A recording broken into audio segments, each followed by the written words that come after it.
का बोले फिर तरुणी प्रभुता गे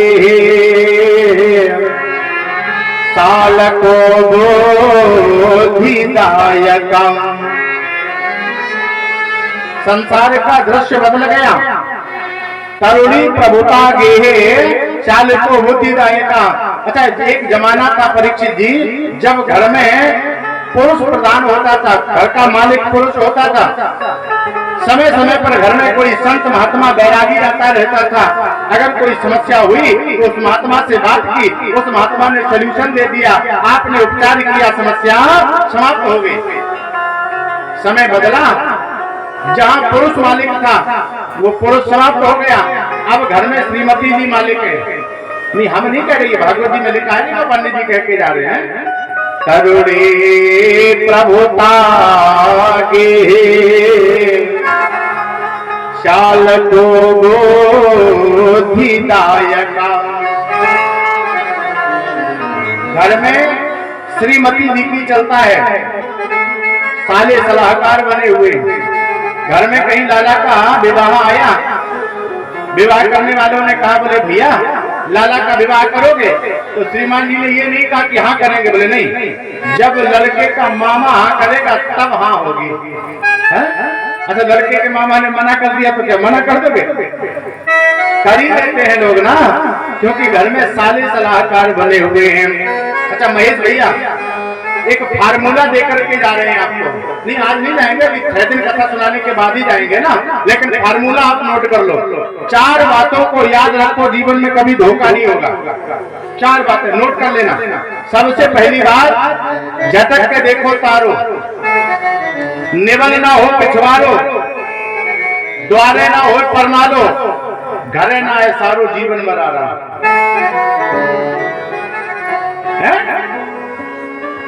ताला जब लगाओ तब झटका मार करके देखो। कभी कभी ऐसा होता है कि चाबी घूम जाती है लेकिन ताला लगता नहीं है। जब लगाओ तो झटका मार के देखो लगा है कि नहीं लगा है। निबल ना हो पिछवारो, घर जब बनवाओ तो पीछे की दीवार बहुत मजबूत बनवाओ, क्योंकि अब चोर ताला नहीं तोड़ते हैं, अब तो वो सेंध लगाते हैं ना पीछे से। द्वारे ना हो परनालो, जो होशियार पड़ोसी होता है ना, वो अपने दरवाजे से कभी परनाला नहीं निकालता है, वो पड़ोसी के आंगन में ले जाएगा, फिर पड़ोसी के आंगन से दरवाजे में निकाल देगा ना, लेकिन अपने दरवाजे पर परनाला नहीं निकलने देगा। चौथी बात, घरे ना आए सारो। साला एक ऐसा रिश्तेदार है, आपके ही पांव छुएगा और आपसे कहेगा कह दीजिए, बोले हाँ दीदी कहाँ है, और सीधा जाके चूल्हे में बैठेगा ना, उसकी रिश्तेदारी है वहां तक। लेकिन परीक्षित जी, बुरा मानने वाली बात इसलिए नहीं है, संसार का नियम है, सब एक दूसरे से जुड़े हुए हैं। कोई किस्म के सारे हैं तो कोई किस्म के सारे हैं। एक बार भाव से कहिए, बोलो राधे राधे। करुणे प्रभुता गे शाल को बोधिदायका। घर में श्रीमती जी की चलता है, साले सलाहकार बने हुए हैं। न योगी न वसितो न जानी सतक्रियो न राम। संसार में ना कहीं योगी दिखता है, ना कोई सत्कर्म करने वाला दिखता है, ना कोई सिद्ध पुरुष दिखाई देता है, बल्कि संसार का दृश्य इतना परिवर्तित हो गया। आज इस समाज में मानव ढूंढने से नहीं मिलता है। एक बार मैं किसी शहर से दिल्ली जा रहा था, रास्ते में एक सज्जन खड़े मिल गए, मैंने गाड़ी रोकी, हमने दोनों हाथ जोड़े, हमने कहा भाई साहब ये दिल्ली कितनी दूर है? वो तो बोले ही नहीं, और थोड़े आगे बढ़े, एक और सज्जन मिल गए, हमने कहा भाई साहब ये दिल्ली कितनी दूर है? वो भी नहीं बोला। लेकिन महेश भैया, भगवान की इतनी कृपा रही, थोड़े आगे बढ़े तो एक पत्थर खड़ा मिल गया जिस पर लिखा था दिल्ली 150 किलोमीटर। तो मन में भाव आया, इस आदमी से वो पत्थर अच्छा है जो कम से कम रास्ते की दूरी को बता देता है। आज का मानव किसी का सहयोग करना नहीं जानता है, अपवाद करना जानता है। अगर कोई गलती हो जाए तो 4 जगह जाकर के कह दे, देखो कथा करा रहे हैं लेकिन व्यवस्था नहीं कर पा रहे। एक बार भाव से गुरु राधे राधे। आदमी संसार में ढूंढने से नहीं मिलता है। कुमारों ने कहा, बोले बाबा हमें लगता है तुमने वृंदावन क्षेत्र का भ्रमण नहीं किया होगा। नारद बाबा ने कहा, बोले भैया मैंने सारे संसार का भ्रमण किया, लेकिन कहीं भी मुझे रहने के लायक कोई स्थान नहीं मिला। मैं कहाँ रहूं इस दुनिया में, जहाँ फूल भी बेचे जाते हैं। सधर्म धैर्य और उपासना, सद्भाव भी बेचे जाते हैं। जहाँ उच्च मात धरणी भी बिकी और बिक रहा गगन सा रखवाला।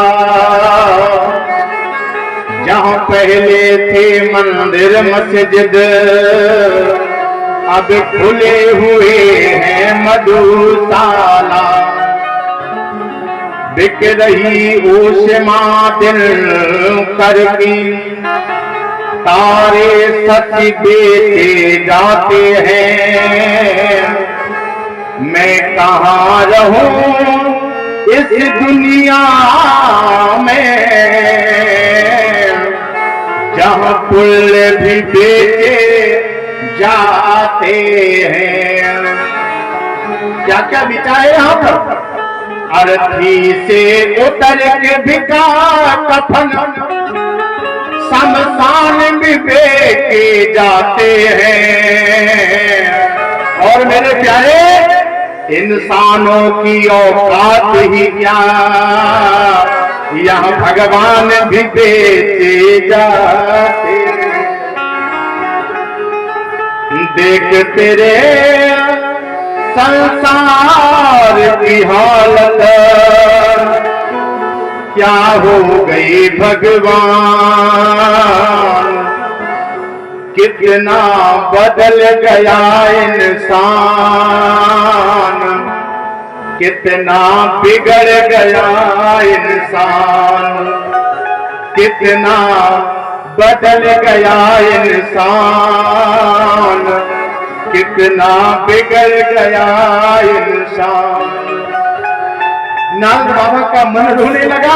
तुम्हारों ने कहा बाबा रो नहीं, रो क्यों रहे हो? ये संसार है, एक आता है एक चला जाता है, अरे आगे बढ़ करके देखिए कोई अच्छा मिल जाएगा। नारद बाबा ने कहा मैंने त्रिलोकी का दर्शन किया, अभी तक कोई मानव देखने को नहीं। संसार में मानव दिखता ही नहीं है।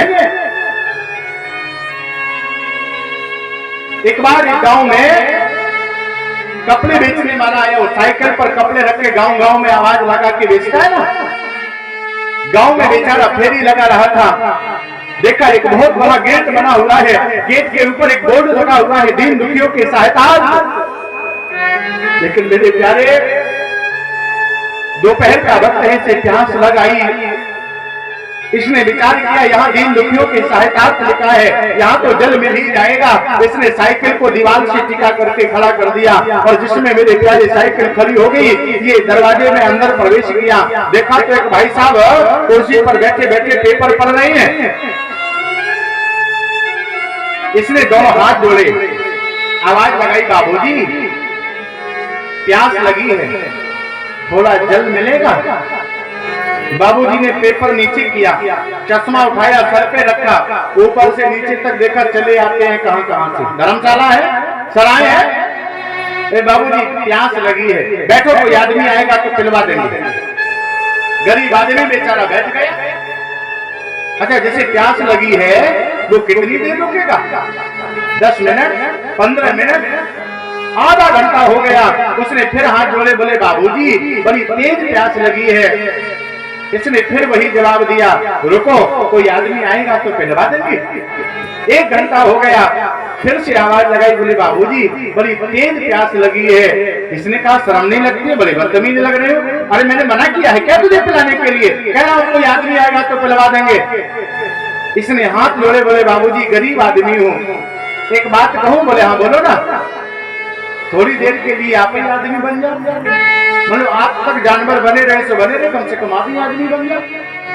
किसी को जल पिला देने में तुम्हारा पद गिर नहीं जाएगा, तुम्हारा पद कम नहीं हो जाएगा, तुम्हारी महानता पर दाग नहीं लग जाएगा। मेरे प्यारे, अगर कोई प्यासा तुम्हारे हाथ से जल पी करके जाएगा तो वो तुम्हें वरदान देकर जाएगा, आशीर्वाद देकर के जाएगा, जिस आशीर्वाद के द्वारा तेरा घर भर जाएगा, तेरा कल्याण हो जाएगा। कुमारों ने कहा बाबा तुमने वृंदावन का दर्शन नहीं किया। नारद बाबा ने कहा वृंदावन को देखने के बाद ही मेरा मन खिन्न हो गया है। एवं पश्य कलेर दोषान अवयतन अवनी महम। इतने